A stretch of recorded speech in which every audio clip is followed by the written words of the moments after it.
Hi, my name is Travis Lindsay, and I'm here for Cal State Fullerton's Center for Entrepreneurship. And today I'm lucky enough to have talking with me Bryan Ruef. Bryan was a student at Cal State Fullerton. Did you minor in entrepreneurship or no? I was all computer science. All I computer. pretty much got a minor by spending all my time with you guys in the Center for Entrepreneurship, but not the paper to show it. No, well, hey, you know what? That's great because guess what? As an entrepreneur, you don't really need that paper to have your job, do you? It might have helped in some, might have sped me along in some places, but yeah, it's kind Yeah. of a learn on the job sort of thing. Yeah, that's kind of the theory behind education, right? I mean, hopefully some of the stuff that you learn will actually prove useful when you're in your job or when you're starting a business. I think most of the people who are watching this probably know a little bit about you and 10-8 systems, but can you just give us like a thumbnail sketch of 10-8 systems?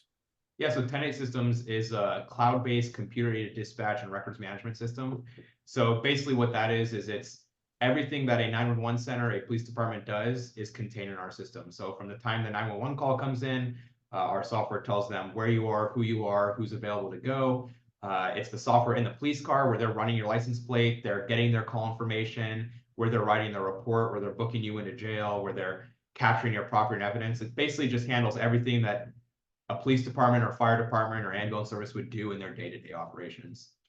Yeah, and the one thing I really loved about your business is that you focused on a very specific niche, and it turns out to be a really large niche, but it's the municipalities and the departments that are smaller and kind of underfunded, which is a lot of emergency services, unfortunately. And if I remember correctly, I mean, some of these departments they were doing dispatch on like whiteboards or on paper and pencil, right? Yeah, it was insane. Yeah. So I mean, so they're able to put your system in and employ it pretty much right away and be useful. And and there's been situations where it's been used in disasters as well, right? Yeah, so I mean, like 50, I think it's something like 80% of police departments in the US have less than 50 officers. So they don't have the budget for these big fancy systems. Most fire departments across the country are volunteer, they're not paid, so they don't have the money to pay for fancy systems. And so in 2019, during Hurricane Dorian, they were using 10-8 systems for the search and rescue efforts out there. And currently, right now with Hurricane Milton, they're using 10-8 systems in Florida for Florida search and rescue to try to help people out there. Yeah, that's amazing. I mean, one of the things that we've been focusing recently on at Cal State Fullerton was, social entrepreneurship. So creating solutions, which is 10-8 Systems is a great solution, that really has kind of like a social impact. And I think helping those departments with search and rescue and disasters when money is tight and speed is of the essence, I mean, that's huge. I'm guessing, I don't know if you have the exact numbers, but I mean, you probably helped save hundreds, if not thousands of lives over the last few years, right? Yeah, I mean, just in 2019, just Hurricane Dorian, that one they credited the system with saving 650 lives, which was mind blowing. And now today, I mean, one of our contracts is statewide. We have Kentucky State Police, and they have 16 dispatch centers, and they dispatch for over 300 police and fire departments and ambulance services in Kentucky. Prior to us going live, every time a tornado or some sort of big storm would hit the state, their 911 system would go down across the state. It was just kind of a thing they accepted. This is fine. They had at one point on their old vendor, they had over 600 pending rescue calls of people that were stuck when it was flooding a couple years ago in Kentucky. And their vendor said, well, just close out those calls. You don't need them. It's fine. Like, just write it down on paper and get back to them when you can. When we went live across the state, which I mean, as you know, that's not something that works with 911. No. When we went live in Kentucky, we did it over the course of 4 days. We hit each and every 911 center across the state of their 16 that Kentucky State Police operates. And that Sunday, they were getting hit with one of their biggest storms in years. And they were like, well, this will be the true test. We'll see what happens. And for the first time in, I think it was like 20 something years, their 911 system did not go down when a storm hit the state. They got hit by tornadoes, a huge storm, and their system stayed up. It stayed running. It was efficient. It was fast. And since then, every single storm, it's weathered each storm, so to speak. But I mean, it was so cool just to see, yeah, this is not a traditional social entrepreneurship enterprise, but our mission and what we're doing is trying to help people and save lives. And we're able to see those exact results by, hey, the system stayed up. They were able to respond to all those rescue calls they needed, all the people that were trapped in their house, that were stuck with floods. It's amazing just to see. We've done over, I think we're at 2.5 million emergency calls that have been processed by the system now. Wow. So I don't know how many of those were lives saved because of us, but but it's pretty cool just to see that real impact of the system helping people. Yeah, no, absolutely. And, you know, I mean, 2.5 million, yeah, sure. Maybe not all of those directly attributed to saving a life, but I'm sure quite a few of them did. So that is awesome. Now let's take a step back. Okay, so I think before we started the recording for the interview, you were saying that you were not an entrepreneurship student. So what triggered all this? Why did you decide to become an entrepreneur? Why did you decide to build this? Did you see the problem? I think you have a background as an EMS. Yeah. So can you walk us through a little bit of that? Yeah, you know, it's funny because I never really connected the dots when I was a kid, but I was always I loved the idea of running my own business. I ran my neighborhood friends into the ground. We would do car washes. I set up a little mini arcade in my parents' house and was charging people money to come in. And, you know, this was just something that was fun for me.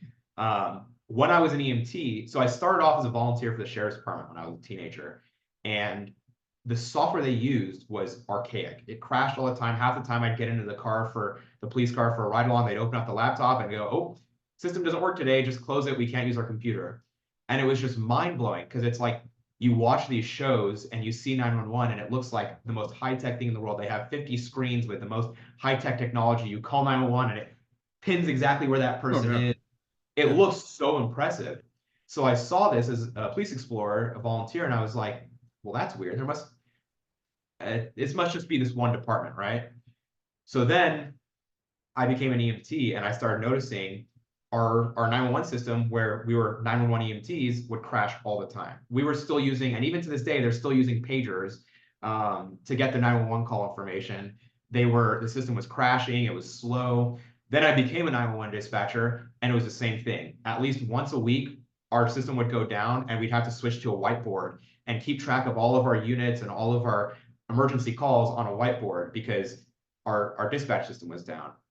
And so I started to see that there was this problem, and I was a computer science student. So it was kind of just a fun project for me in my spare time to sit here and just, while I was working on the ambulance, while I was working in dispatch, create my own version of this dispatch software because the systems we used were so slow, so old, so hard to use.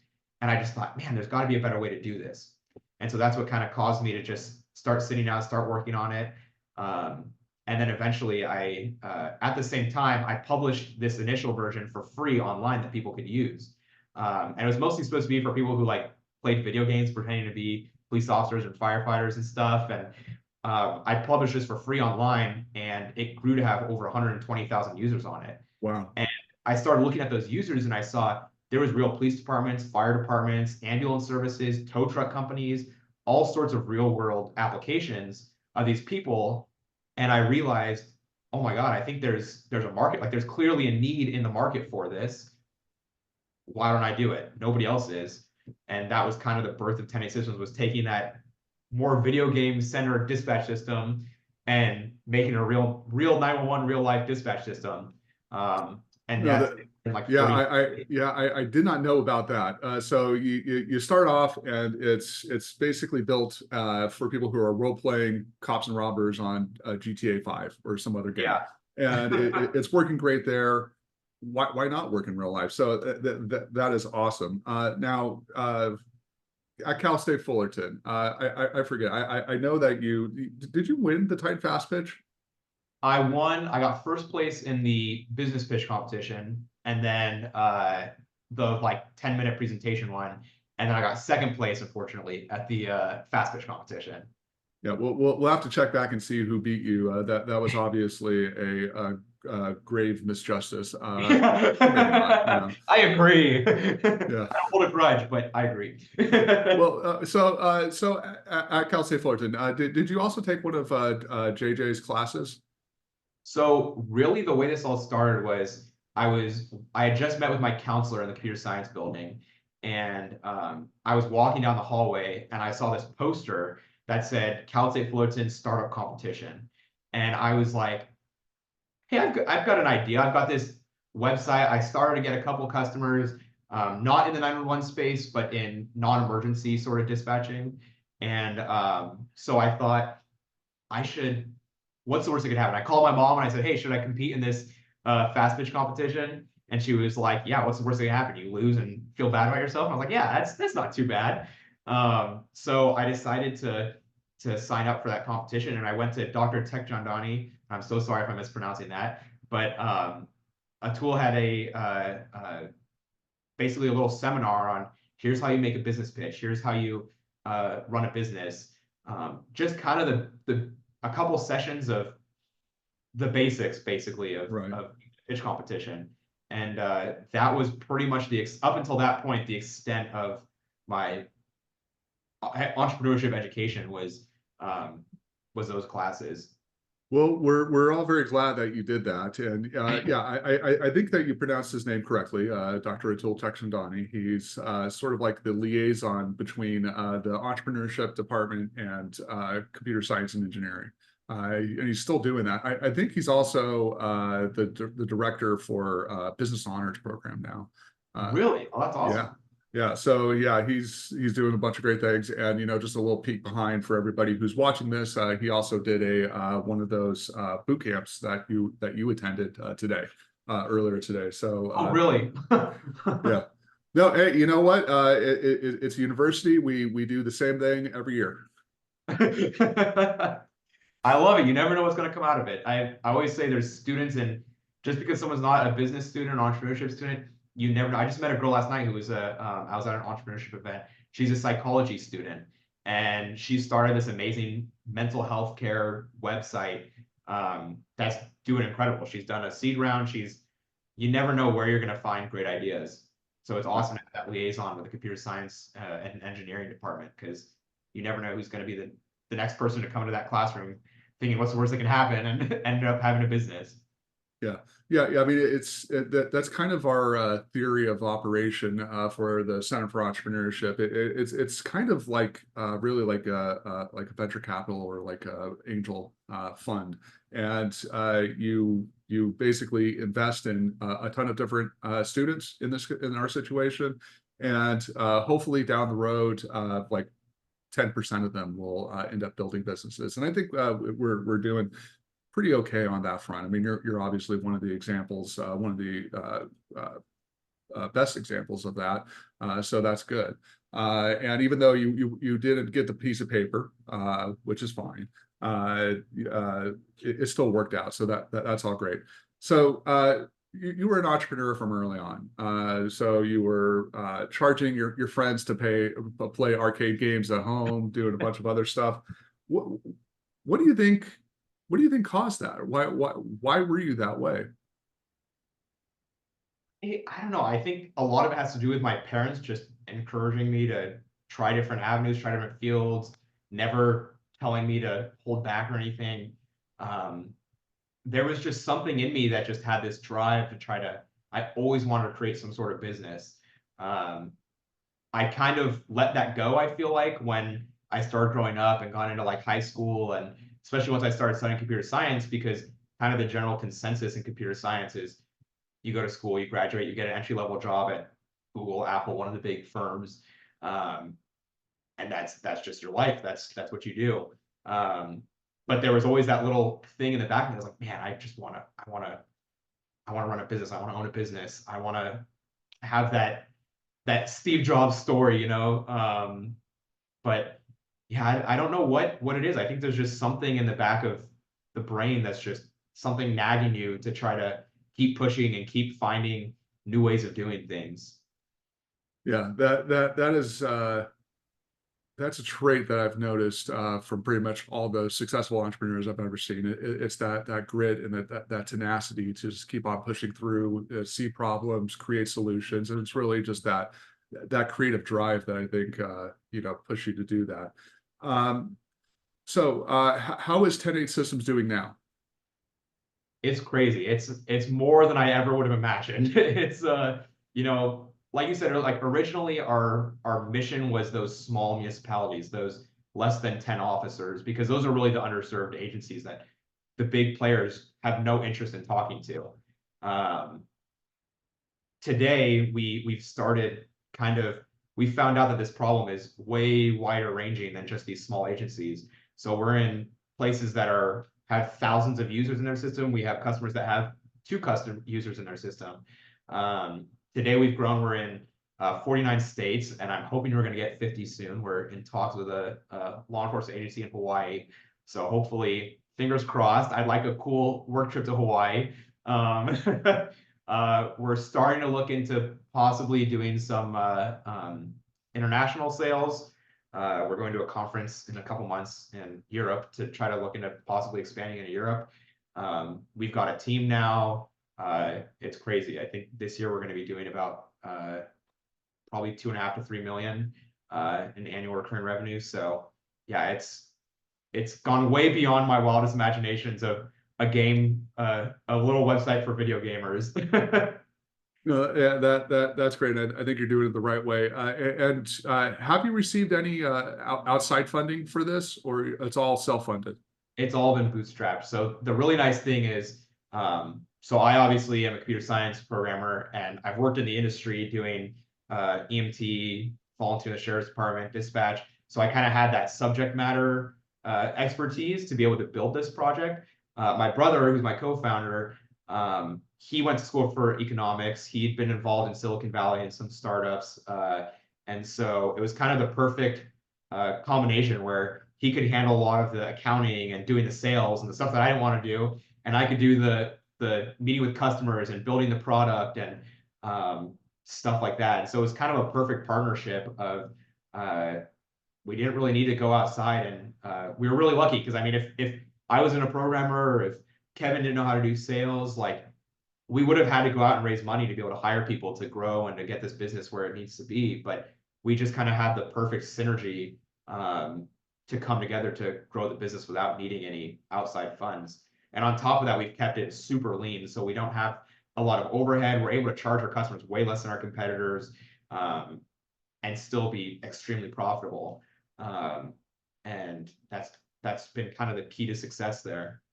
Yeah, and your brother Kevin, great guy. I've met him, talked with him many times over the years. It's been probably longer than it has been me talking with you. But so I guess your parents must have done something right with you too. I'd say so. Yeah, they. I mean, we were so lucky to have such great parents. They're so supportive, and they've always pushed us to go after whatever we want to do in life without any barriers. So it's been. We were very lucky to have such supportive parents. Yeah, that supports the network around you, your family, and I'm sure business partners and friends and the other students, early on, that was really critical. And that's something that a lot of founders, especially people who are just getting started, I think really should get take a really good lesson from that. You have to build up that network. Because you're not going to have everything. You're not going to have all the skills that you need to launch the business. I mean, in your situation, you were the computer science guy. You created the solution, and then your brother was more on the business side. So it was a really great, like you said, synergy there between you and Kevin. So that was great. Now, Now, on top of that, like, I mean, there was the things that we didn't fit in, that network that we built that you talk about. I mean, the guy who set up our books is my dad's friend from reffing soccer. The attorney who filed our trademarks and everything and all of our IP is a bunco friend of my mom's. I mean, our parents, the network that they've built helped us to build out our network and to build our business, because obviously Kevin and I don't know how to file a trademark or set up our accounting stuff and do our taxes and stuff like that. So those people that set it up not only are from, a lot of it came from that support from our parents, of them knowing people and making those connections for us, and people like the university and you guys making connections for us. And that network is so incredibly important, not just for making those connections, but for when the times get rough and things are slowing down and you think all is lost. And then it's like, oh, wait, you have these people to support you and lift you back up and keep you going. Yeah, absolutely. So anybody watching this who is stuck in their entrepreneurial endeavors, get out there, start talking with people, make connections. You never know what's going to come from it. And other stories I've heard, align very well with what you just said. And so, yeah, go out, go to events. Like the Titan Fast Pitch is coming up too, right? And you're going to be a judge. You're a sponsor of it as well. What are you hoping you see as a judge for this competition? I just love the energy and the hope for the future that you get from these things. Like it's amazing. It's anytime you go to one of these competitions, the middle schoolers, the high schoolers, the college students, they all just have these ideas, and there's always stuff that I'm like, how did I not think about this? Like, how did you? Well, I feel so dumb. How did I not think about this? This is genius. And they have so much. They've done their research, and it gives you this bright hope for the future of there's so many more entrepreneurs out there uh, that are undiscovered, I guess, and helping them get that little boost for when I won the startup competition, getting into the incubator, getting access to meeting people, like talking to JJ, you, Charles Setta, everyone. I mean, not only did it help my business, it helped me personally and professionally because it was giving me the confidence and knowledge that I needed to be able to own and run a business.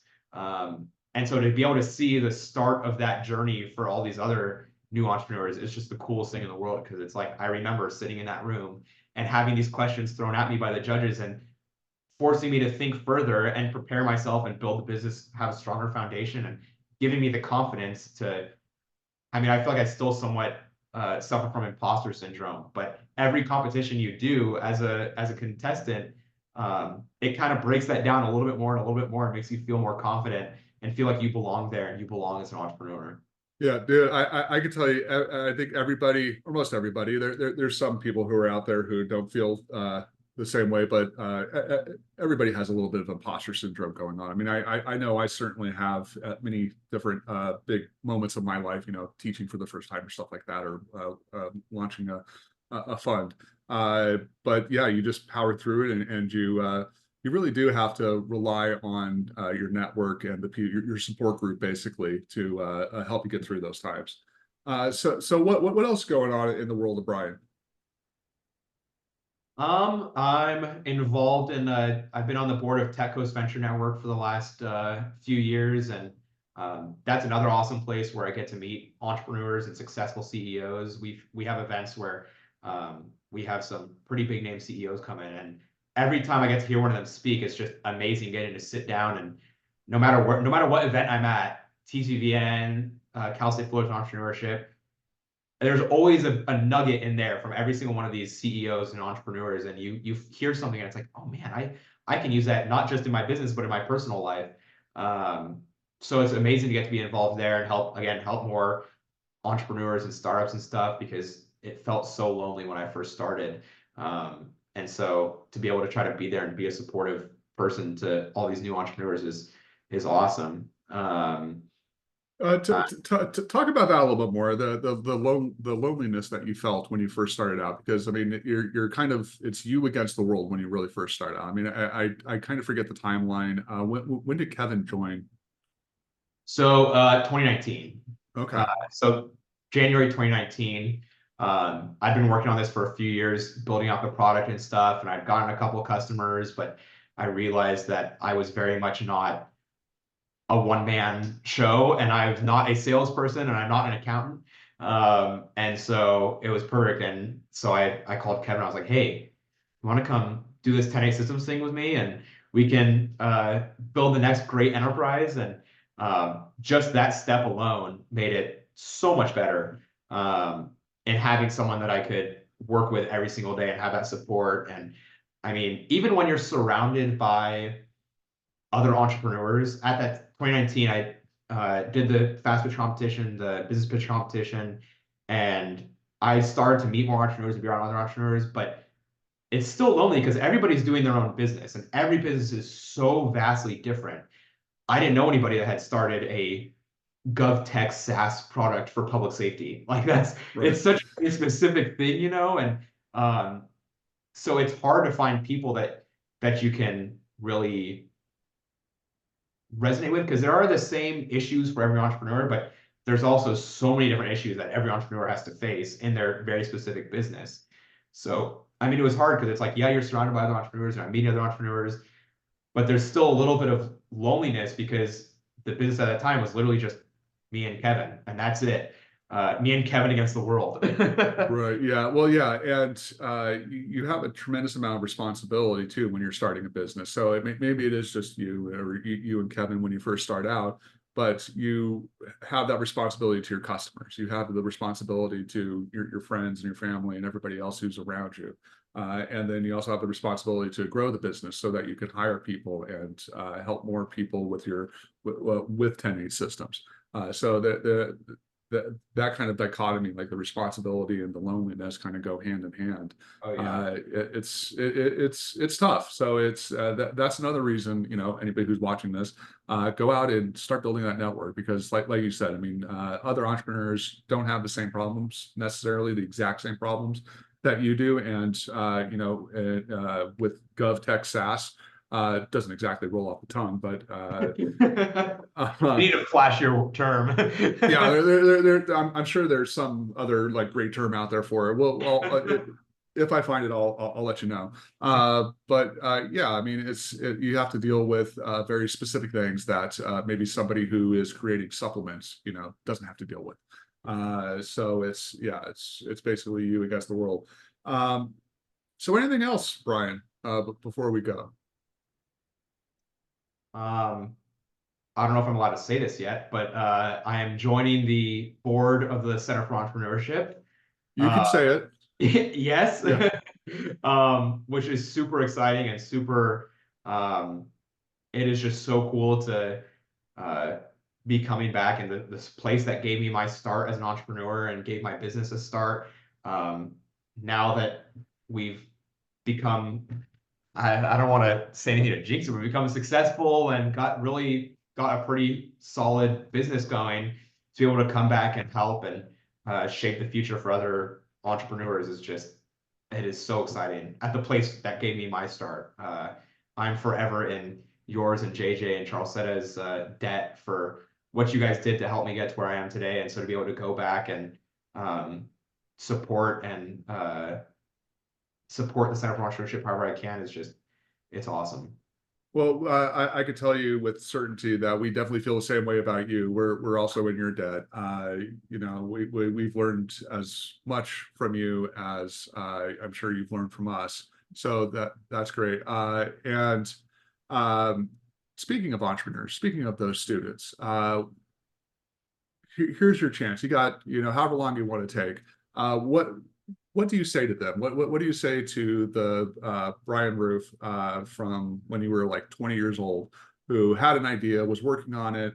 What do you say to that kind of student entrepreneur to help them keep going and to really push it as far as they can and see what they can build? I mean, I think the biggest thing is just don't listen to the haters. Like, there's going to be so many people that are jealous of what you're doing, that are trying to put you down, that don't want to see you succeed for whatever reason. Don't listen to them. Keep pushing. There's so many people early on that were like, oh, you're going to make another CAD company. You're going to, even just last year, I had someone trying to tell me, oh, you're just another CAD company. Like it happens all the time. You know what you're doing. You know why you're going to be successful. Listen to people, use the resources around you. I wish prior to 2019, I had reached out to the Center for Entrepreneurship and started working with you guys, because I would have had a head start and started going earlier. Just really believe in yourself and believe in what you're doing. Listen to those around you, take in the advice of those who want to see you succeed. Those best people are at your university because they have no vested interest in anything but seeing you succeed.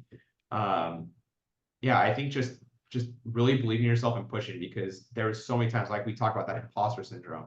It is so hard to shake. And there's so many people around you that are going to tell you that you don't have what it takes, that you're not a real business person, that you're not an entrepreneur. Keep pushing and you'll never know where you're going to end up. Yeah, well, if you ever figure out the solution to imposter syndrome, please share it with me. I have no clue. Maybe Yeah. when I'm driving a Lamborghini, then that'll be gone. But I'll wait and find out. Let you know. Yeah, no, yeah, I'm sure the Lamborghini lifestyle is in your future, and thank you very much, Bryan. So this was great. Really appreciate it, and I'll see you at the Titan Fast Pitch. Awesome. Thank you so much. It was a pleasure getting to talk to you and everyone.